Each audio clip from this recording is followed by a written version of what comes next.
The twilight sky over the palace gardens blushes with hues of peach and lavender, and Sheikh Hamdan walks its torch-lit paths as though destiny itself placed every stone.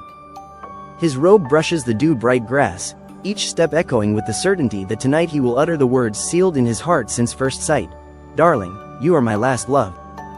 Every prior whisper, every half-drawn breath of desire now kneels before the radiance of this truth, as the fountains hush their silver tongues to listen. He pauses beneath an arch of blooming jasmine, remembering the quiet storms of youth, those fleeting romances that dazzled like meteors yet vanished before morning. They taught him the shape of yearning but never its eternity. Only when you entered his horizon did the constellations align. Your smile turned restless comets into a single shining North Star, guiding him home to himself. In that realization he feels both warrior and pilgrim, trembling with reverence at the gates of forever. The garden gate opens, and there you stand draped in silk the color of dawn's first light, eyes reflecting the candle flame constellations overhead. The breeze carries the faint scent of roses, yet it is your presence that blooms most fiercely, reshaping the night until even the moon seems a lesser pearl. He strides forward, heart galloping faster than any stallion he has ever tamed, yet his voice steadies, softened by devotion's gravity.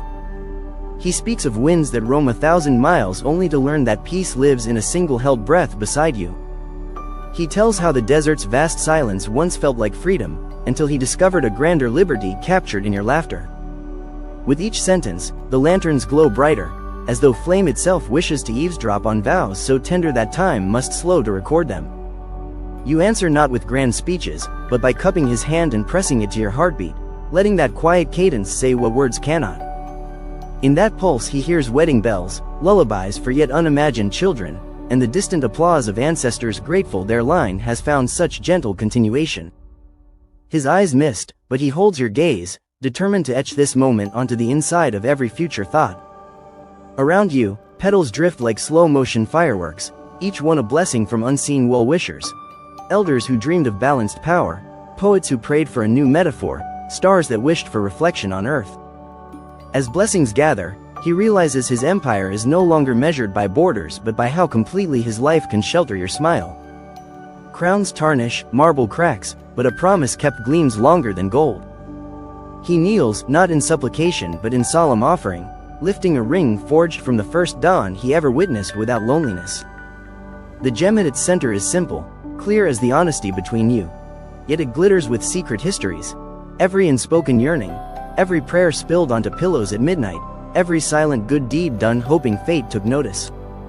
He slips it onto your finger, and the world exhales a sigh of completion. At that instant, musicians hidden among vines release a single note from an oud, gentle as water over river stones. The melody spirals upward, weaving through palms and pavilions, inviting fireflies to dance like tiny lanterns. You and he sway to this ancient lullaby, foreheads touching, the air glowing with the kind of serenity that kingdoms spend centuries chasing yet seldom catch. A comet streaks overhead, swift, brilliant, irreversible, and he recognizes the metaphor life gifts him. Fleeting beauty given meaning only because it finds a witness. He pledges to be that witness for every quiet miracle in your days.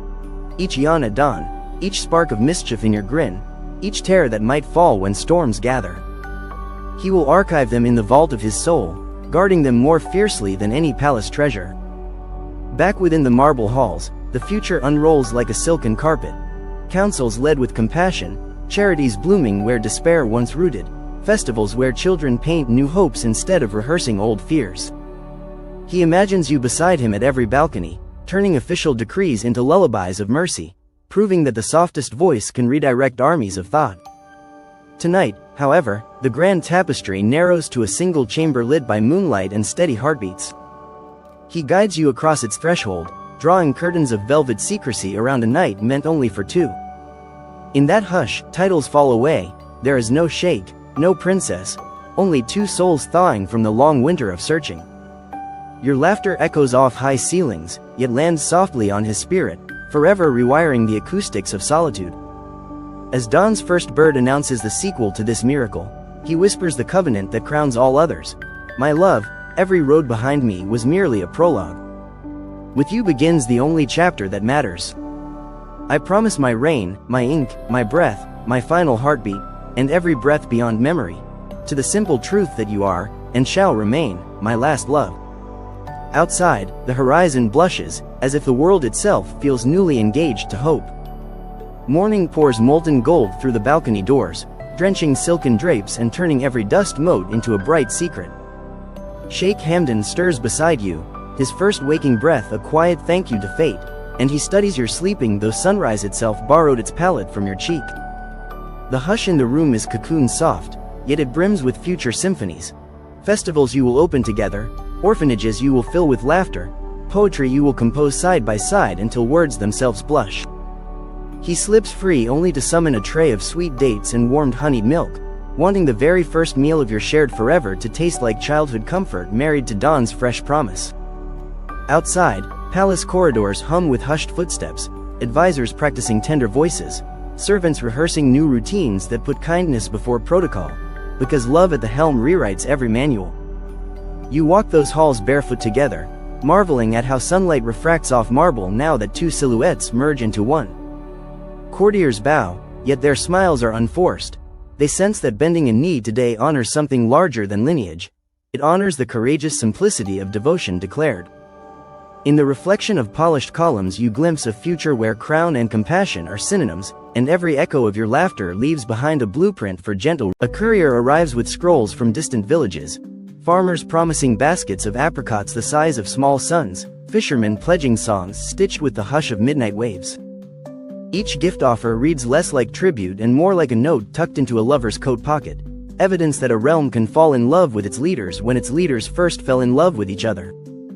You answer those letters together, your handwriting looping beside his decisive strokes, and the parchment seems to sigh happily beneath the weight of twin signatures that promise roads, wells, and festivals where no child eats last. Evening drapes itself in mauve and silver when you reach the orphan garden, a hidden courtyard where jasmine tangles with climbing roses, and the children spill toward you like bright confetti.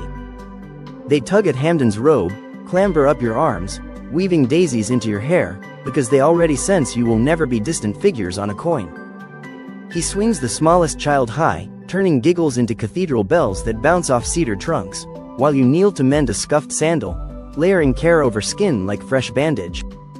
Somewhere between those dimpled smiles and dusty hugs, you both realize that love multiplied is never divided. It is a torch passed from heart to heart until night fears to fall. When dusk finally claims the sky, you retreat to the roof where warm breezes carry the perfume of fig trees and distant cooking fires. Lanterns float on tethered strings like low-hanging stars, and you trace constellations on Hamdan's palm, renaming each after soft moments you wish to remember. First look, shared secret, dawn promise. He replies by sketching new orbits, vowing to navigate life by those lights whenever clouds threaten.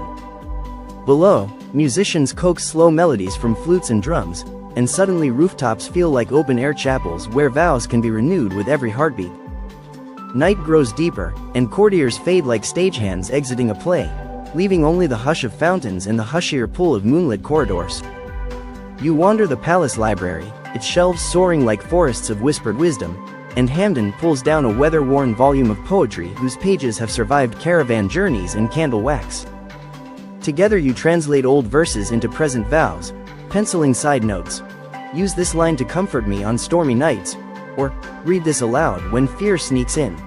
In that quiet scriptorium, ink becomes a bridge between centuries, and your laughter dancing in the lamplight makes the oldest manuscripts feel freshly penned.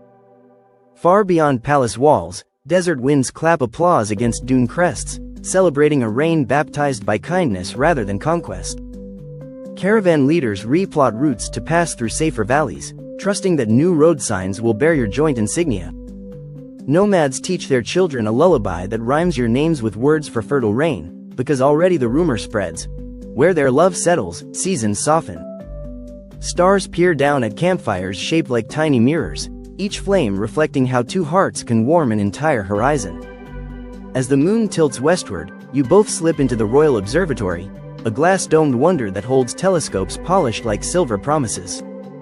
You each take turns aligning the eyepiece to chart newfound galaxies, and in the hush of clicking gears you realize how vast the sky truly is, yet how gently it fits into the frame of a single shared gaze. Hamdan records the coordinates of a particularly bright nebula and, instead of naming it after himself, christens it with your childhood nickname, forever embedding your laughter in distant light. Close to midnight, a quiet procession climbs the spiral stairs outside your door, palace bakers balancing trays of rosewater pastries so fresh they still tremble, gardeners carrying bowls of night-blooming jasmine to perfume the air, an old musician gifting a single pearl that once belonged to his mother's wedding veil. Together you welcome each offering not as royalty but as grateful hosts, tasting, smelling, clasping wrinkled hands, and each giver leaves lighter, as though your gratitude were a new currency richer than coin. At last, the palace rests. A hush settles that even crickets respect. In your chamber, the world narrows to candle flicker and the soft rustle of linens warming to shared breath. Hamdan lifts your hand, studies the ring again, and smiles that slow sunrise smile you already know by heart. Darling, he whispers, voice ragged from too much wonder, every tomorrow is already jealous of tonight. You answer by tracing a promise onto his chest. No ink, just touch, and in that scriptless language tell him the same truth in echoing silence. That this love, being the last, is also the first of everything worth remembering.